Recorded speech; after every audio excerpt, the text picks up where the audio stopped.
Hello guys, I hope you will be fine. এটা important notice লৈ মই পটককৈ ভিডিঅ'টো বনাব লগা হ'ল। চোৱা, বহুতে মোক সুধি আছিলে যে BSc মেডিকেল টেকন'লজিৰ পেনাল্টি চিষ্টেম আছেনে নাই। তোমালোকৰ যদি কোৰ্চটো এডমিশ্যন লৈ মাজতে যদি এৰি যাব খোজা তেনেহ'লে তোমালোকে কিবা পইচা দিব লাগিবনে নাই।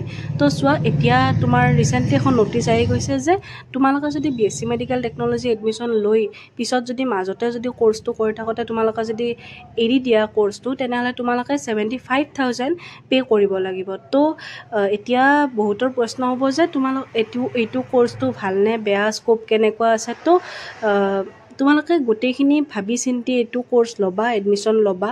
ৰিজাল্ট তোমালোকৰ এইটো মান্থৰ ভিতৰতে আহিব, আগষ্টৰ ভিতৰতে ৰিজাল্টটোও দিব। আৰু কিবা যদি তোমালোকৰ যদি ডাউট আছে তেনেহ'লে মোক ইনষ্টাগ্ৰামত তোমালোকে কণ্টেক্ট কৰিব পাৰা। ইনষ্টাগ্ৰামত মেডিক্ৰিটিকা বুলি আছে।